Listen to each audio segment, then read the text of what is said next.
Hello, my name is Jarod Smith, and I will be reading The Charlotte's Web by E.B. White. Chapter 1, Before Breakfast.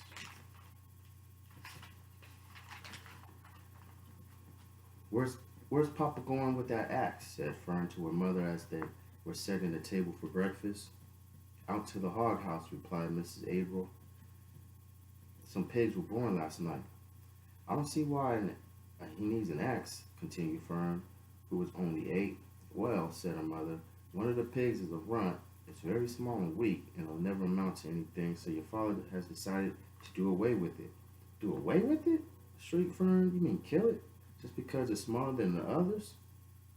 Mrs. Averill put a pitcher of cream on the table. Don't yell, Fern, she said.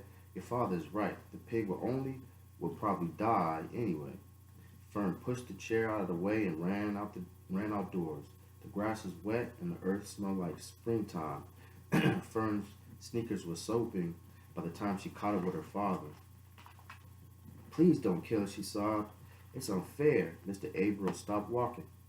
Fern, he said gently, you have to learn to control yourself. Control yourself? Said Fern, this is a matter of life and death, and you talk about controlling myself. Tears ran down her cheeks, and she took the hold of the axe and tried to pull it out of her father's hand.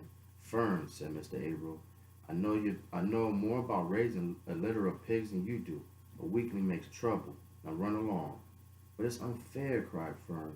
The pig couldn't help being born small, could it? If I had been very small at birth, would have you killed me?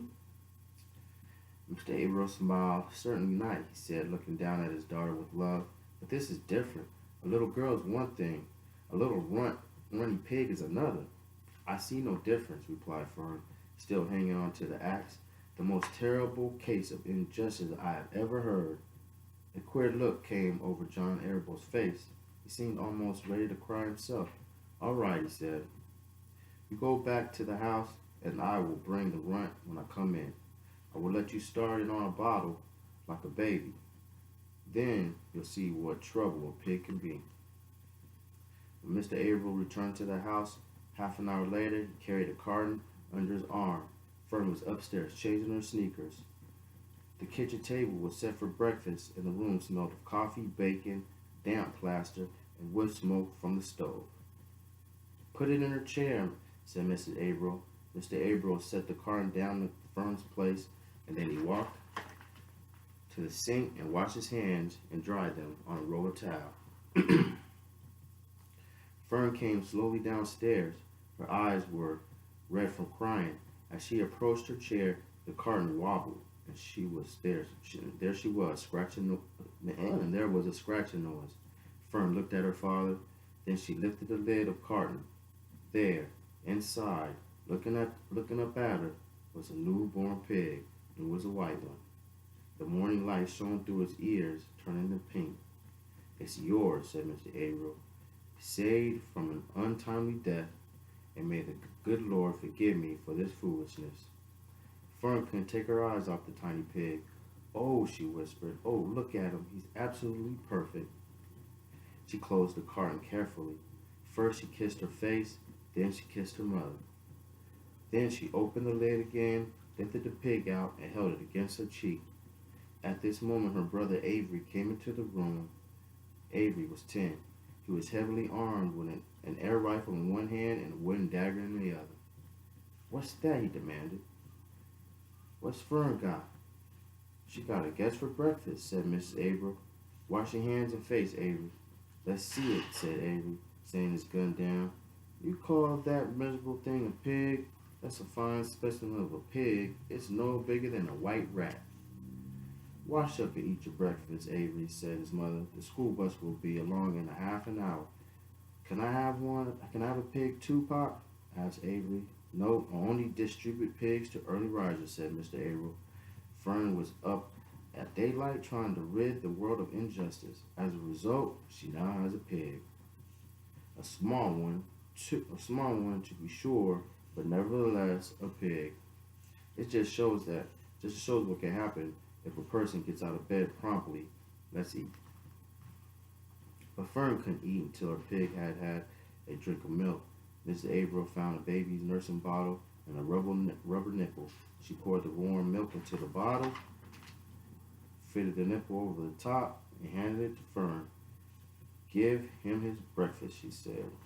A minute later, Fern was seated on the floor in the corner of the kitchen with an infant between her knees, teaching it to suck from the bottle.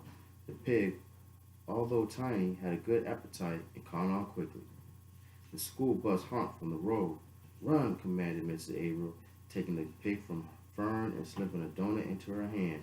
Avery grabbed his gun and another donut. The children ran out to the road and climbed into the bus.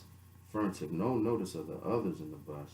She just sat and stared out the window, thinking what blissful world it was and how lucky she was to have entire charge of a pig. By the time the bus reached school, Fern had her named her pet, selecting the most beautiful name she could think. Its name is Wilbur, she whispered to herself. She was still thinking about the pig when the teacher said, Fern, what is the capital of Pennsylvania? Wilbur, Fern replied dreamily. The pupils giggled. Fern blushed. Chapter 2, Wilbur. Fern loved Wilbur more than anything. She loved to stroke him, to feed him, to put him to bed. Every morning, as soon as she got up, she warmed his milk, tied his bib on, and held the bottle for him. Every afternoon when the school bus stopped in front of her house, she jumped out and ran to the kitchen to fix another bottle for him. She fed him again at supper time and again just before going to bed. Mrs. Averill gave him a feeding around noontime each day when Fern was away at school. Wilbur loved his milk and was never happier than when Fern was warming up a bottle for him. He would stand and gaze up at her with his adoring eyes. For the first few days of his life, Wilbur was allowed to live in a box near the stove in the kitchen. Then, when Miss Averill complained, he was moved to the bigger box in the woodshed. At 2 weeks of age, he was moved outdoors. It was an apple blossom time, and the days were getting warmer. Mr. Averill fixed a small yard specially for Wilbur under an apple tree and gave him a large wooden box full of straw, with a doorway cut into it so he could walk in and out as he pleased. He won't be cold at night? Asked Fern. No, said the father. You watch and see what he does. Carrying the bottle of milk, Fern sat down under the apple tree inside the yard. Wilbur ran to her. She held the bottle for him and he sucked while he sucked. When he had finished the last drop, he grunted and walked sleepily into the box. Fern peered through the door. Wilbur was poking the straw with his snout. In a short time, he had dug a tunnel in the straw. He crawled into the tunnel and disappeared from sight. Completely covered with straw, Fern was enchanted. It relieved her mind to know that her baby would sleep covered up and stay warm. Every morning after breakfast, Wilbur walked out to the road with Fern and waited with her until the bus came. She would wave goodbye to him, and he would stand and watch the bus until it vanished around the corner. While Fern was at school, Wilbur was shut up inside his yard. But as soon as she got home in the afternoon, she would take him out and he would follow her around the place. If she went into the house, Wilbur went too. If she went upstairs, Wilbur would wait at the bottom step until she came down again. If she took her doll for a walk in the doll carriage, Wilbur followed along. Sometimes on these journeys, Wilbur would get tired, and Fern would pick him up and put him in the carriage alongside the doll. He liked this. And if he was very tired, he would close his eyes and go to sleep under the doll's blanket. He looked cute when his eyes were closed because his lashes were so long. The doll would close her eyes too, and Fern would wheel the carriage very smoothly, so as not to wake her infants. One afternoon, Fern and Avery put on bathing suits and went down to the brook for a swim. Wilbur tagged along at Fern's heels. When she waded into the brook, Wilbur waded in with her. He found the water quite cold, too cold for his liking, so while the children swam and played and splashed water at each other, Wilbur amused himself in the mud along the edge of the brook, where it was warm, moist, and delightfully sticky and oozy.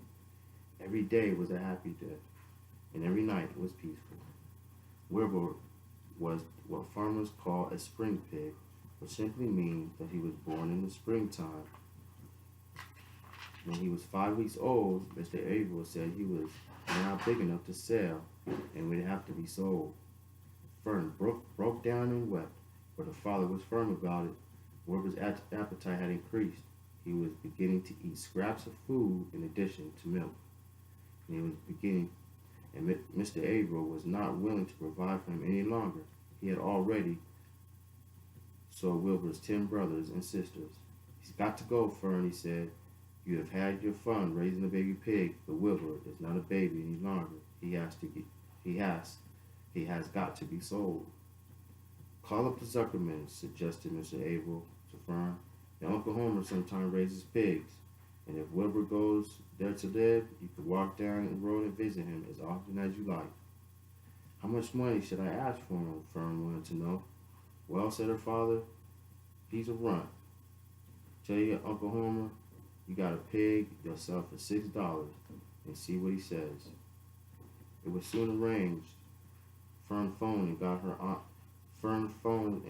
Aunt Edith, and her Aunt Edith hollered at Uncle Homer, and Uncle Homer came in from the barn and talked to Fern. When he heard the price was only $6, he said he would buy the pig. Next day, Wilbur was taken from his home under the apple tree and went to live in a manure pile in the cellar of Zuckerman's barn.